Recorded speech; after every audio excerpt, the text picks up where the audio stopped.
Mr. Emmerson Boyce, former captain of Wigan Athletic, champion in the FA Cup. You know, it's a pleasure to have you. We want to start by talking about who you are, you know. Besides all the victories, besides football, like what do you do? Start from? Where Emmerson Boyce start? Where it started from is I was born in Aylesbury, Buckinghamshire, in the UK. My first club was Aylesbury United. I started playing football at 10 years old. My dad was very much into cricket. I was quite good at cricket and athletics, but for me it was not boring, but I needed something more exciting.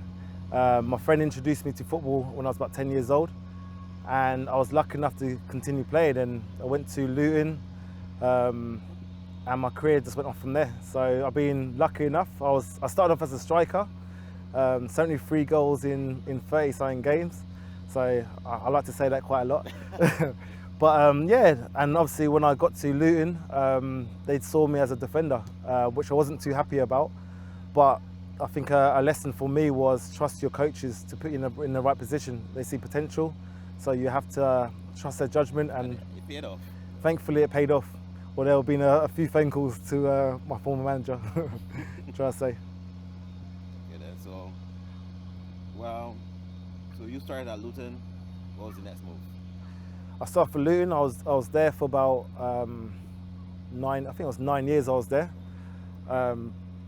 Very lucky. I'm a big believer now in education, because I was one of the last people to get my contract. I got my contract about 2 or 3 weeks after everybody else. So in them 2 to 3 weeks, I didn't know what I was going to do. My heart set on football. I didn't concentrate as much as I should have in schoolwork. And for them 2 to 3 weeks, I didn't know I was in limbo. And lucky enough for me, whether a player dropped out or they had a change of mind, I got a phone call, and I was lucky enough I was able to sign the contract for Luton and become an apprentice. And you know, my career just took off from there. So At what age was this? this was 16. So at 16, I signed the contracts with apprenticeship, it was called at the time, and I signed for Luton Town. So yeah, as a striker. But the very next game, they put me as defender. So you became a defender, but did they position you as a right back, left back? Like where were you placed at that time when they put you in the They defence? placed me as a centre back because I was taller than most kids and I was quick. My Aylesbury United manager tried to put me there a few times, and I wasn't too happy. And when we won the FA Cup, he phoned me up and said to me, "I told you, you should trust my judgment." And your career started from him. So yeah, yeah, it was a good journey. You said FA Cup. How you went from top striker at Luton Town, the defender, to lifting the FA Cup? Hard work, discipline. I wasn't the most gifted, but what I could do is give 100%. It's most important. As I say, you can have all the talent in the world, but if you don't work hard, a lot of talented players don't make it. And ability is not all, though. You need mentality. Need mentality, need to be adaptable, and as I say, sometimes you've got to know when to be quiet and listen to coaches. Coaches are not always right, by the way. But so if you had to compile all your coaches and they had to say one thing, one description about you, what would that word be? Adaptability. Adaptability. Being able to adapt to different situations, position, different kind of managers, and different style of play. A high footballing IQ to do that, though. I'll let you say that. I won't say that. But no, I think for me, as I said, I based my game on hard work. So as long as I knew I was giving 100% every week, and that's in training as well, and I was always willing to learn, then I'll give myself a chance. It's when you're not listening, or you think you're doing things your own way, that you don't fit in. And that's what we're trying to instill in the players here, to be open-minded as much as we can and listen to what the coach has got to offer, because a lot of them got good experience. But main thing, when you got on the pitch now, give 100% whatever position that we put you in. And for myself, I can talk from my own experience, is I could have sat and sulked, or I could got on with it. And thankfully for me, I got on with it, and it led my career to go higher and higher. So my colleague spoke about you lifting the FA Cup. What type of elation you felt in that moment? Like, you're coming from a small club in Luton Town, you've had the entire career, and just to win an FA Cup with Wigan Athletic against Manchester City in the final, like, how was that for you? Like, what emotions did you go through during that period? Do you know what? It was a strange day. We played Man City in the final, but we had Arsenal on a Tuesday, which was a bigger game. As crazy as that sounds, we needed to beat Arsenal on a Tuesday to stay in the Premier League. So we went into the cup final not thinking that we're going to win the cup final, but playing in it thinking, okay, it's a nice day out. Let's get this game out of the way and let's focus on Tuesday. But from the minute, I knew there was a different buzz. We played Man City a couple of weeks before and we lost 1-0 just. And we come away from that game disappointed. So we went into the cup final without no fear. Not believing that we were going to win, but we just felt, we came so close, there was no fear factor. Roberto Martinez was our manager. He had a fantastic game plan. He had a false striker, but Messi, when he was at Barcelona, played quite a lot with that and Sean Maloney. And Callum McManaman was absolutely outstanding that day. And he ran the show in the first half. And even in the game, we played our football. The manager just told us, just play football, play our game and make them run, and that was it. And as captain, you would have given the team talk. Yeah. I want to get immersed into this atmosphere because I want to know, like as captain, you're up against Manchester City Cup final. Like, what do you say to your players? How do you motivate them? It was probably my easiest team talk I could have gave. I just said, I think I just said, look around us, make sure we don't leave here with no regret, play for each other, fight for each other, and this is a moment we can make history. So it was no need from a motivational talk from me. It was just about being together, fighting and giving 100% and play our own game. And our chairman at the time, David Whelan, kept saying to us, because he broke his leg in the cup final when he played, and he just kept saying to us, just make sure you enjoy the day, enjoy the day, enjoy the day. Enjoy the moment. So when we went up to lift the cup, you can see me hugging him, and I said, you don't have to think about that day no more. You led your team to a cup final, and and you can see in his face is you can put that nightmare to rest, and he's lifted. He lifted the FA Cup. He brought it to Barbados as well, took it around the schools, and for him was a magnificent feeling, let alone for the rest of us. When you saw when you was at Wigan, you started an academy. Talk a little bit about that. Say again? You started an academy. I've done because I believe in developing youngsters. I think, as I've taken from my own experience, I was one of the last ones to get picked. But I believe that anyone can be developed. Don't make a difference what age you are. I think if you're given an opportunity, then as long as you've got the right opportunity, I think that's the thing. And for me, I had the opportunity, and that's what I always say. As long as you're willing to work and be open-minded, I'm happy to train you. And that's the message that we keep relaying here. Just come here with the right attitude and just put your work in, and that's it. So obviously you have Barbadian parents, right? What made you want to play for Barbados national team? I mean, obviously being born in England as well, living your entire life out there as well. Like, what made you want to play for Barbados? Oh, we used to come back every year, and so I had a lot of connections, and it was obviously the birthplace of my parents, and there was an opportunity came along that I could play for Barbados. So I'm like, why not?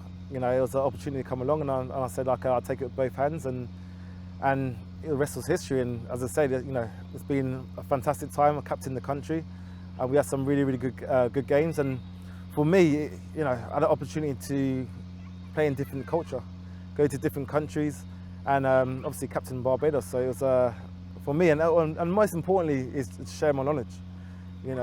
So obviously, having the experience of playing for Barbados, moving back to Barbados as well, and coming through the academies in England, you would have seen a differential between the two. Like, how big a difference is it from Barbados to how it's done in England? A bit more professional in UK, only because the game's been probably around longer, and there's more pathways. So when we're looking at players that now we're trying to, and thankfully for FIFA and CONCACAF and the BFA, the president's got a magnificent vision where he wants developing players for the national, not just the national team, but also showcase the talent on a broader stage. And for me now, it's a case of we've been talking for years about me coming back and helping Barbados football, and I feel like we're at the right moment where I can actually bring more knowledge. Yeah, bring more knowledge from the UK. Everybody's very open, and how we now can develop the players from right from the primary schools all the way to the national team, create pathways and give them the tools to be able to showcase their talent on the bigger stage. I like that you said from the grassroots level. I think that's fundamental to the growth of any talent. I would love to see that there enacted more. I would love to see that progression. But we just lost to like Guyana, and we've lost to Trinidad. We've lost throughout the region pretty heavily as well. Like there is a lack of quality. Where can we, grow this talent, make this talent, become, on a professional scale? What's missing? I think for me, if you look at the games, a lot of their players are playing outside of their own countries. Well, we had very much a lot of homegrown players. So it's up to us now can we create that pathway for our players now to get exposure, to go and play in these different leagues. We've got the ability, but it's giving them opportunity and giving them tools at the training facility. And that's not just the Barbados FA. Everybody's got their part to play. That's all the way from the grassroots, from local clubs, all the way to the national team. Can we give these players now, the right technique, the right passing ability, right knowledge, tactical, to be able to now go to a club in England, go to a club in America, go to a club in Europe, wherever it may be, understanding how the game is played, and more importantly, give them the actual technical ability to be able to fit in. Because a lot of the time you judge within the first minute of the session. If you can't control the ball, the manager's already thinking, not always, but they're always thinking, can I trust that player? Have I got time to develop that player? And obviously we've got to make sure we've got players now that will go straight and fit into this environment in England or wherever it may be. So when I go back to the games, it's more of a learning opportunity for us, because that's the standards that we want to get to. Okay, how do we get there? And that's where we come in as an organisation to develop football as a whole, and that's boys and girls. So you think it's something that is close, or is it something that's far away? I think it's close. I think, end of the day, sometimes you've got to hold your hand up and say they were a good opposition. So let me stop you. You say close. When you say close, you're talking about a 2-year span, 5-year span. I want a little more definitive out of you where that close is concerned. Our close is when we qualify, we can class it as success. For a major tournament, that's our aim. So for us now, we have to start developing the next generation. And what do we class as success? What we class as success, in my opinion, is can we get the players to play at a higher league? That's our class of success. I remember you said a number of times pathways, and I think that's very important, because like Thierry Gill, he being able to play in European countries, I think that's a very, very important step for Barbadians, and he could pave the way for others to do the same. I would like to definitely see more of the talents here, filtering through to the European sector or even North America as well. But I'm glad that you said that, though. We need to create those pathways. I think our key to success is creating pathways and showcasing that football's not just about locally. We fine-tune our talent here, but it's also to go abroad and then bring that knowledge back to the national, especially the national team. So question, how long have you been with the BFA? In terms of a technical director? Yeah. Technical director, in June this year I signed, but I was doing the female program for the last 2 years. Okay. So it's all about, again, development. You walked through the door, first day as sporting director. What is the first thing you see that was happening that was wrong?